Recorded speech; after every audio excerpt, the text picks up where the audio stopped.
네, 한반도 비핵화를 위해 남북은 물론 당사국들이 젠걸음을 하고 있습니다. 4차 방북을 마친 폼페이오 미 국무장관은 한국을 경유해 오늘 중국으로 떠났는데요. 2차 북미 회담 개최가 초읽기에 들어갔다는 평가가 나옵니다. 네, 양무진 북한대학교 교수, 신범철 아산정책연구원 안보통일센터장과 분석해봅니다. 두 분 어서 오십시오. 어서 오세요. 네, 안녕하세요. 핵사찰 받겠다. 한반도를 둘러싼 평화의 바람에 가속도가 붙고 있습니다. 주제 여보시죠.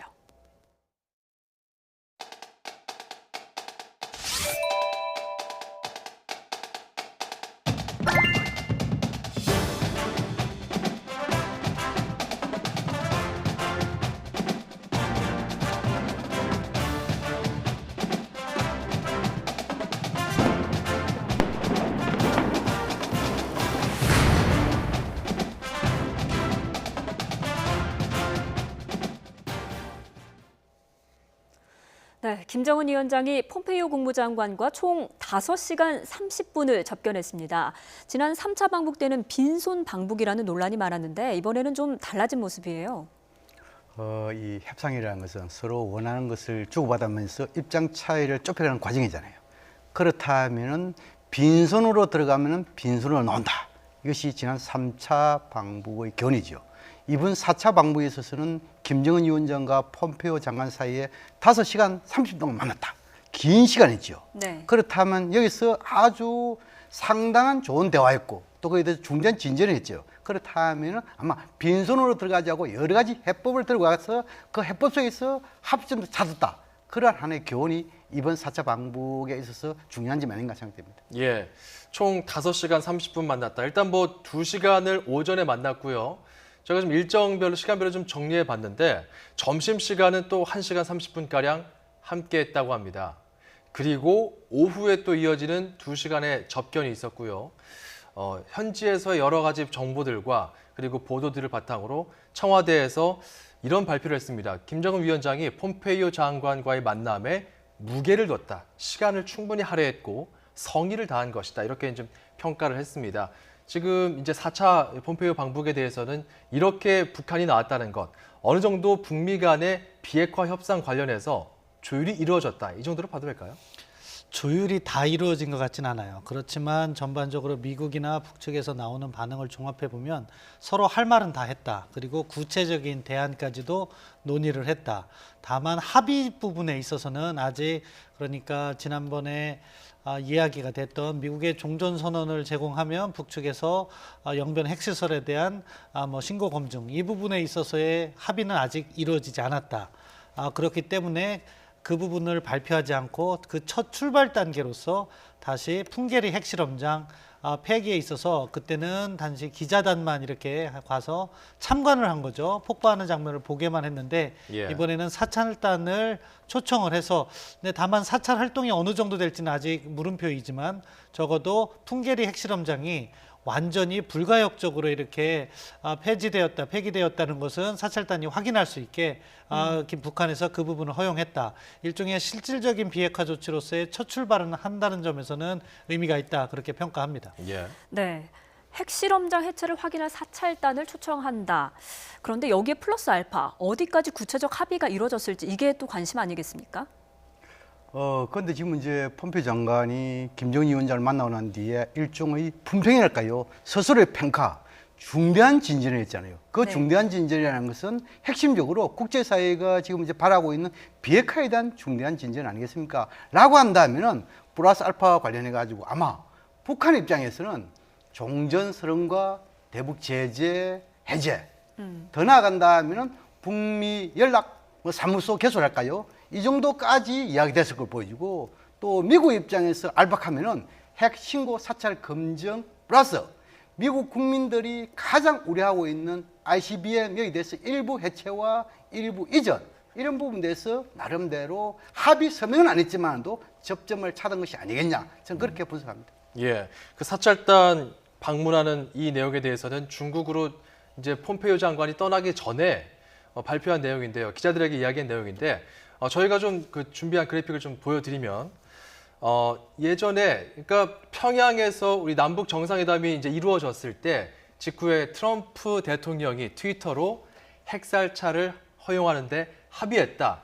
이거는 그 평양 선언에 없었던 내용이었거든요. 이때 근데 핵사찰에 대해서 언급했던 이 트위터 내용과 이번에 이제 방북하면서 폼페이오 장관이 사찰단이 풍계리 핵실험장과 미사일 시험장 여기는 이제 동창리죠. 이쪽으로 이제 사찰단을 보낼 것이다, 받을 것이다 이렇게 북한이 입장을 취했다는 거. 계속해서 어느 정도 그 사찰에 대해서는 미국과 북한이 어느 정도 수준까지 사찰을 받을 것인가 그 교감은 이루어지고 있었다 이렇게 볼 수 있을까요? 예, 그러니까 그 부분이 그러니까 과거와 지금의 가장 큰 차이점이라고 생각합니다.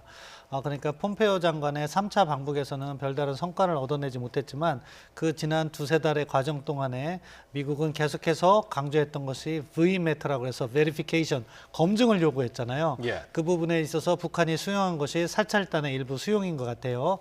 다만 사찰단을 수용하는데 사찰 영역에 대해서는 아직 합의가 이루어진 것 같지 않아요. 네. 그러니까 폼페이오 국무장관은 뭐 사찰이라고 이야기는 하고 있지만 그 국무부 대변인 성명으로 발표된 내용을 보면은요, 인스펙터가 방문한다고 돼 있고 방문해서 하는 활동의 내용은 그러니까 풍계리 핵실험장이 불가역적으로 폐지되었는지를 컨펌, 확인하는 일로 이렇게 제안해 놨습니다. 그렇지만 제대로 된 사찰 검증이라면은 거기 가서 시료를 채취해서 이 풍계리 핵실험장에서 어떠한 핵실험이 이루어졌는지 예. 원자폭탄인지 수소폭탄인지 또는 농축우라늄인지 아니면 플루토늄인지 이런 것까지 할 수 있도록 북한이 허용을 할 것인가 그게 이제 물음표인 거죠. 그게 하나의 이제 현재의 과제고 네. 또 다른 과제 하나는 이제 풍계리하고 동창리 부분은 어느 정도 이렇게 합의가 이루어진 것 같아요.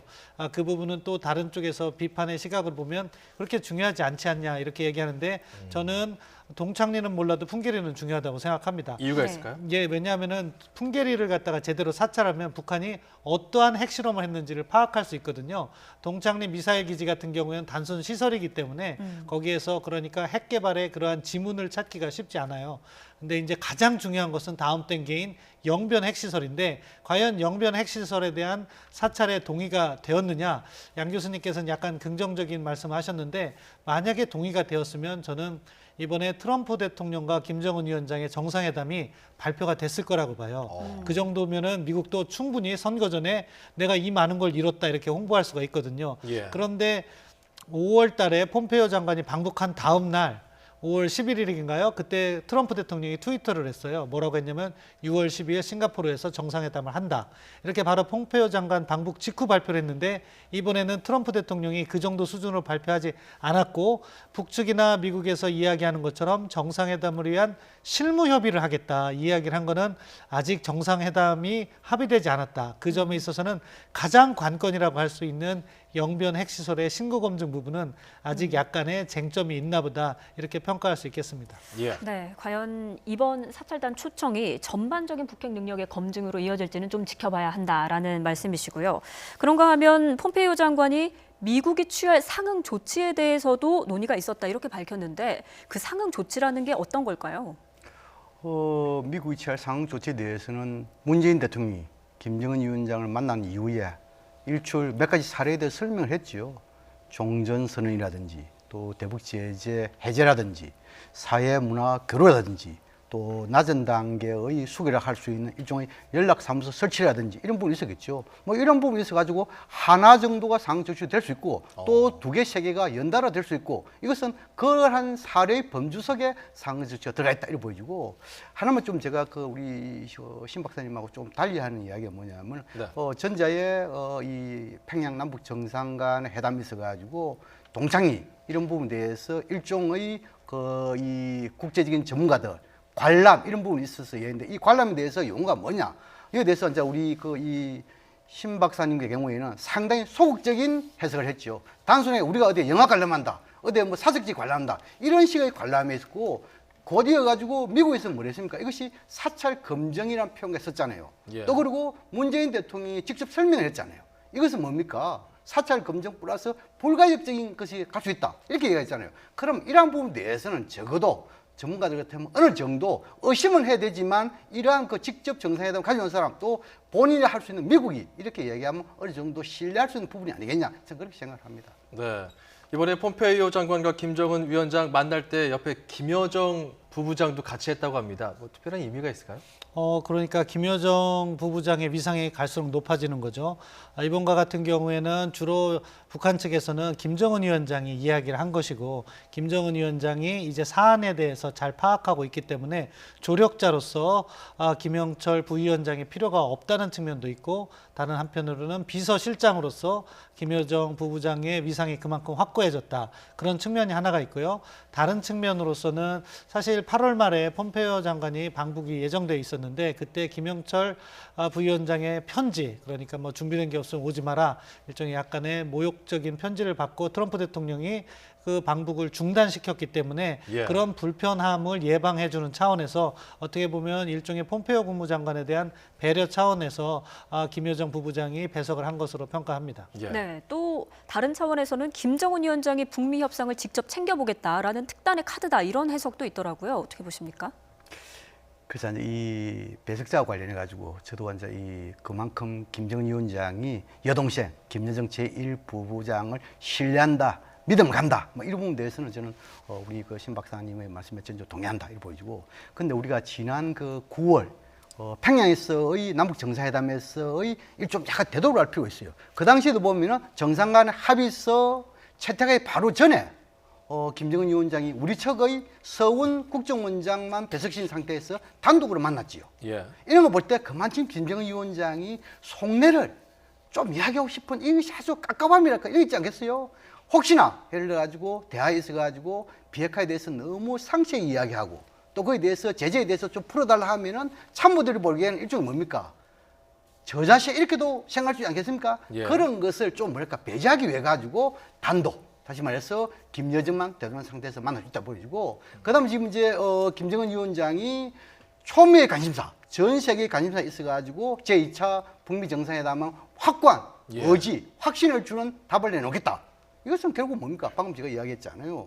이 북한의 비핵화 또 그리고 체제 보장에 대해서 양 정상이 만나가지고 서로의 원하는 것, 특히 한반도의 비핵화와 평화체제 이 부분에 대해서는 김정은 위원장이 특단의 조치를 내련. 예. 방금 먼저 우리 신 박사님 말씀처럼 사찰, 검정, 신고 이런 것도 다 포함되겠죠. 아마 이런 부분까지 포함한 나름대로 결단을 내린 것을 제2차 북미 정상 간의 만남에서 합의를 내놓겠다. 예. 그런 의지를 이번에 밝혔다, 이렇게 이해하면 될 것 같습니다. 네. 폼페이오 국무장관 숨가쁜 2박 3일을 보냈거든요. 일본을 거쳐서 북한을 갔다가 한국 거쳐서 지금 중국에 갔습니다. 그러니까 굉장히 좀 바쁜 일정, 전체적으로 어떻게 평가하십니까? 그러니까 지금 미국도 중요한 기로에 있다는 걸 스스로 인식하고 있는 것 같아요. 이 상황을, 대화의 모멘텀을 계속 이어가면서 북한을 변화시켜야 된다. 그런데 지금 다양한 변수가 등장하는 거죠. 북중 관계 회복이라든가 북러 관계 회복, 그리고 미국과 중국 간의 무역 전쟁을 통해서 중국이 다른 입장을 취할 가능성. 그렇기 때문에 전통적으로는 어떻게 보면은 한국과 일본을 중심으로 하는 동북아 순방이었는데, 예. 이번에 북한을 다녀오면서 중국까지도 챙기는 그런 모습을 보인다고 생각합니다. 그러니까 중국과 미국 간의 현재 무역 전쟁이라는 경쟁을 하고 있지만 북한 문제에 있어서는 선택적 협력을 하자, 그런 제안인데요.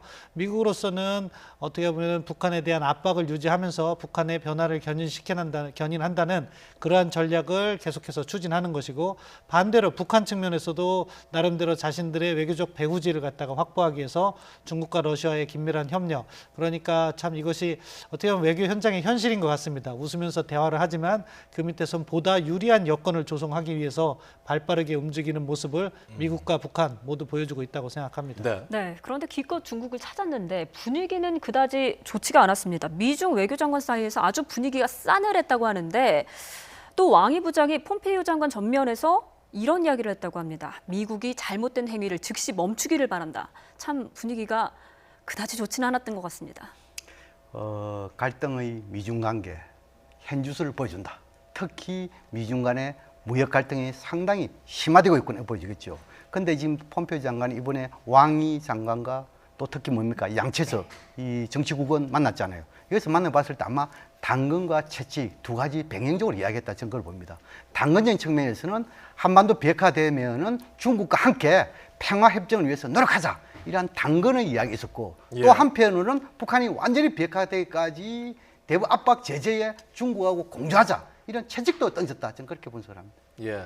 자, 왕이 외교부장 어쨌든 지금 그 미국과 중국 간의 그런 외교적인 그 문제에 대해서 그 거칠게 좀 발언을 하면서 어느 정도 그 미국과의 신경전 이것이 그 북미 협상에 어느 정도 영향을 좀 줄 수 있을까? 그리고 중국이 그 북미 협상에 있어서 어떤 역할을 할 수 있을까? 이번 계기를 통해서 다시 한번 좀 보게 되는 것 같습니다. 예, 뭐 몇 가지로 나눠서 설명드리면요. 일단 왕이 부장은 외교적인 행태에 있어서 카메라가 있을 때 중국의 이익을 적극적으로 대변하는 그러한 모습을 잘 취한다고 합니다. 그러니까 왕이 부장의 저러한 카메라 앞에서의 말이 실질적으로 미국과 중국 간에 오가는 말의 전부는 아니다. 왜냐하면은 저도 외교부에 있어봤지만 한국하고의 관계에 있어서도 왕이 부장은 그러한 장면을 잘 활용하더라고요. 예. 그런 건 있다고 보고요. 두 번째, 지금 미중 관계와 북한 문제, 저는 북한에 대한 중국의 이해가 보장이 된다면은 어느 정도 협력을 한다고 생각합니다. 왜냐하면은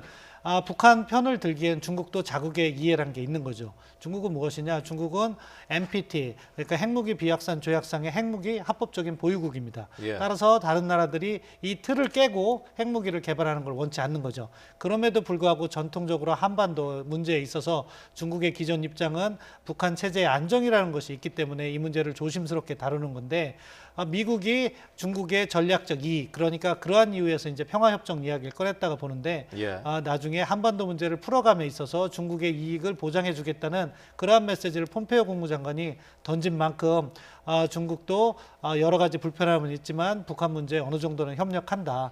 이러한 협력 틀을 가져가면서 북한 문제를 풀어나가지 않을까 그렇게 평가합니다. 막후에서는 중국도 어느 정도 궤를 좀 같이 하지 않을까 이런 전망해 주셨습니다. 한편 이렇게 지금 북미 정상회담이 두 번째 정상회담이 가시화된 가운데 북러, 북중, 북일 정상회담 가능성도 커지고 있습니다. 주제해 보시죠.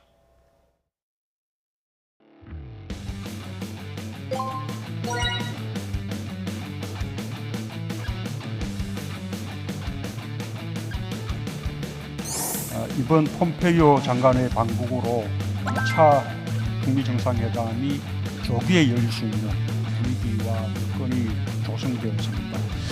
조만간 김정은 위원장의 러시아 방문과 시진핑 주석의 북한 방문이 이루어질 전망입니다. 바야흐로 한반도의 새로운 질서가 만들어지고 있는 것입니다. 한반도의 새로운 질서는 동북아의 새로운 질서로 이어질 것입니다. 한반도의 새로운 질서가 동북아의 새로운 질서로 이어지고 있다라는 평가를 문재인 대통령이 했는데 여기에 대해서는 뭐 맞다고 볼 수 있을까요? 맞다 틀렸다 이렇게 보는 것보다도 문재인 대통령이 계기시마다 한반도의 평화 번영 이것이 동북아의 평화 안정으로 이어지고 나아가서 유라시아까지 공동체 구성에 의한 평화 번영 이렇게 이야기했죠. 예. 또 그리고 지금 지난 8월 이 광복절 이 경축사에서도 동아시아 철도 공동체 이렇게 얘기했죠. 다시 말해서 평화가 경제를 만들고 경제가 평화를 지킨다 이런 이야기 했잖아요. 그런 측면 봤을 때 지금은 이제 동북아에서 가지고 새로운 질서, 다시 말해서 한반도가 토대가 돼 가지고 이 새로운 질서가 동북아로 나고 이 동북아가 세계평으로 나가는 거 아니겠어요? 이런 부분에 대해서는 충분히 할 수 있는 이야기다. 또 그리고 대통령께서는 지도자로서 이런 새로운 그 한반도 질서 배상에 있어 가지고 관료들에게 충분한 대비를 해라. 또 충분한 대기 속에서 국민들의 지지와 협조가 반드시 필요하다. 그런 차원에서 아마 국무회의 자리에서 이런 발언을 한 것이 아닌가 보여지고 이러한 부분에 있어서는 우리가 민족 자주 원칙, 당사자 원칙에서 한반도 문제에 있어서는 남과 북이 주도자가 된다. 이 측면에서 끌고 가기 위해서는 국제사회 지지와 협조를 받아야 된다. 이런 측면에서 아마 문재인 대통령이 아주 큰 통큰 담대한 구상을 이번 기회에 이야기했다. 저는 그렇게 보여집니다. 네. 문재인 대통령은 또 이런 이야기도 했습니다. 북한과 중국 그리고 북한과 러시아의 정상회담이 임박했다. 이런 내용도 언급했는데요. 직접 들어보시겠습니다. 2차 북미 정상회담과 별도로 조만간 김정은 위원장의 러시아 방문과 시진핑 주석의 북한 방문이 이루어질 전망입니다. 또한 북일 정상회담의 가능성도 열려 있습니다. 바야흐로 한반도의 새로운 질서가 만들어지고 있는 것입니다. 한반도의 새로운 질서는 동북아의 새로운 질서로 이어질 것입니다. 저는 그 모든 과정이 한반도의 완전한 비핵화와 항구적 평화체제 구축에 반드시 필요한 과정이며 또 도움이 되는 과정이라고 보고 있습니다. 지구상에 남은 마지막 냉전 체제를 해체할 수 있도록 미국 외의 다른 관련국들과 협력해 나가는 데에도 적극적인 노력을 기울여야 하겠습니다. 네, 김정은 위원장의 러시아 방문은 계속해서 이야기가 좀 나왔었는데 시진핑 주석이 북한을 방문한다 이런 이야기는 문재인 대통령이 직접 언급을 했다면 상당히 신빙성이 있는 거잖아요. 이제 뭐 중국에서도 그런 보도가 나오긴 했습니다. 그러니까 사실 이번 주에 10월 10일이 쌍십절이라고 해서 북한 노동당 창건기념일입니다. 전통적으로 북한과 중국과는 당대당의 협력을 해왔기 때문에 네. 그것을 계기로 시진핑 주석이 그 전후해서 방북을 할 수 있다는 보도는 나왔지만 그렇게 구구절 때만큼은 이렇게 아니었는 상황이었는데 대통령께서 저 정도 말씀을 하셨다는 것은 결국 우리의 정보 라인이나 외교 라인을 통해서 그런 것을 확인이 되었고 이제 시기만 남은 것이 아니냐 그렇게 보여지고요. 예. 러시아 방문 같은 경우에도 이제 김정은 위원장이 중국하고의 관계는 어느 정도 복원했다고 생각하기 때문에 그 다음 포석으로서는 러시아가 될 것이다 하는 그런 움직임이 있었고 또 푸틴 대통령도 김정은 위원장에게 이미 사실은 초청장을 보낸 상황이었어요. 9월 초에 있었던 그 블라디보스톡에서 하는 동방경제 포럼에 참석해달라고 했는데 그 전후해서 다른 사안으로 해서 참석을 못했던 거죠. 그렇기 때문에 이제 곧 방문을 하지 않을까 그런 조짐이 보이는 건데요. 대통령께서 말씀하신 것처럼 이러한 변화의 조짐은 저도 긍정적이라고 생각해요. 왜냐하면 결국 한반도 비핵화를 해나가야 된다는 것은 북한을 변화시켜야 되는 거고 북한에 대해서 긍정적인 부분을 확실히 보여줘야 된다는 측면에서 이 외교관계 정상화가 북한을 정상국가로 만들고 비핵화로 이끄는 데 도움이 된다고 생각합니다. 예. 다만 그것을 추진하는 과정에서는 우리가 꼼꼼하게 챙겨야 될 부분이 있는데 너무 이렇게 교류 협력만 강조하다 보면은 비핵화에 있어서 북한이 어느 정도 속도를 늦출 경우에 자칫하면 한미 간의 갈등 요인이 되거든요. 왜냐? 우리는 북한을 이렇게 신뢰 구축으로 충분히 변화시킬 수 있다고 보지만 미국 같은 경우에는 그렇게 하기보다는 경제 압박, 제재를 통해서 북한이 변화했다는 인식을 하고 있기 때문에 그러한 인식차가 있을 때 이것을 우리가 조율하는 역할을 해줘야 되거든요. 그러니까 그런 부분도 꼼꼼하게 챙겼으면 좋겠다고 그렇게 생각합니다. 네, 이런 어떤 관점에서 봤을 때는 그 북한 김정은 위원장이 어느 정도 모종의 포석을 두고 미국에 이어서 러시아, 중국, 심지어 일본까지 정상과 만날 수 있다. 이런 지금 정보가 나오고 있다라는 관측이 나오는데 이런 김정은 위원장의 광폭 행보에 대해서는 어떤 포석을 봐야 될까요?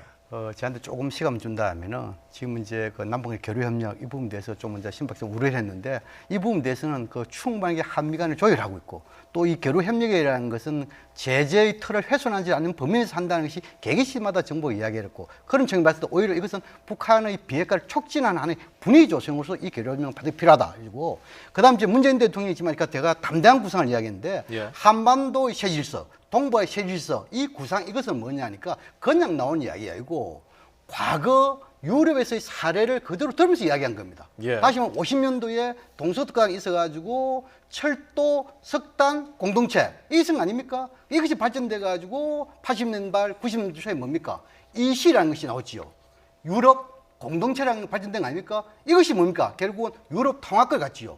이것을 하나 연상해가지고 한반도가 출발점이 돼가지고 한반도의 평화 이것이 동북아의 안보 협력이 이어져가지고 다시 말해서 이 동북아 지역에 있어가지고 역사상 세계에서 지금 오직 하나뿐인 냉전 이것을 청산하는 이런 구상 아니겠어요? 예. 그런 측면에서 우리 이해할 있고 지금 이제 김정은 위원장 입장에 봤을 때 또 문재인 대통령이 뭐 중국, 러시아 이렇게 이야기하는데 아마 수순은 이래 될 가능성이 높다고 저는 보여집니다.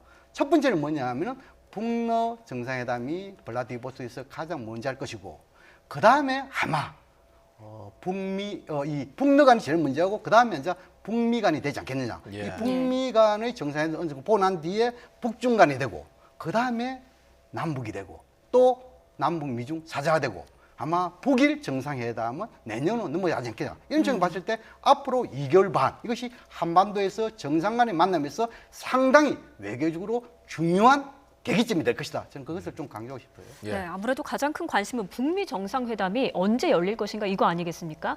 관건은 중간 선거 이전이냐 이후냐 이거일 텐데 어떻게 전망하십니까? 이제는 뭐 현실적으로 중간 선거 이전에는 사실상 불가능한 수준으로 가지 않나. 왜냐하면은 그렇게 하기 위해서는 이번에 합의가 됐어야 되는데 어떻게 발표돼 있냐면은 실무 협의를 통해서 구체적인 부분을 조율해 나간다고 했습니다. 그런 것은 실무 협의를 해야 되는 문제가 있고 이번 주에 실무 협의가 이루어진다고 해도 2주밖에 남지 않았기 때문에 10월은 네. 현실적으로 좀 어려울 것 같습니다. 그런 부분이 사실은 양 교수님하고 생각이 조금 다른 부분인데 예. 어떻게 보면 합의가 잘 이루어진 것은 아니다. 양측의 이견은 존재하고 있고 예. 그런 부분을 우리가 하나씩 확인을 해야만 이것을 안정적으로 이렇게 발전시켜 나갈 수 있다. 그렇게 생각합니다.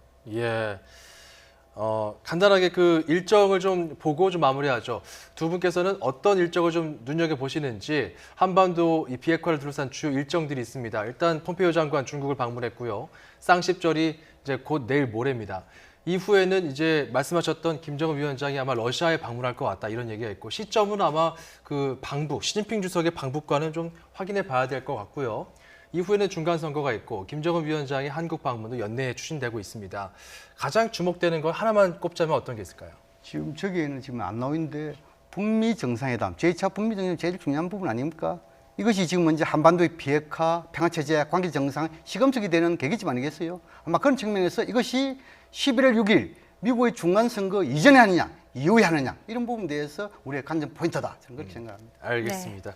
자, 오늘 나이트 포커스 비핵화에 좀 더 집중해서 중점적으로 살펴봤습니다. 양무진 북한 대학원 대학교 교수, 신범철 아산정책연구원 안보통일센터장과 함께했습니다. 고맙습니다. 고맙습니다.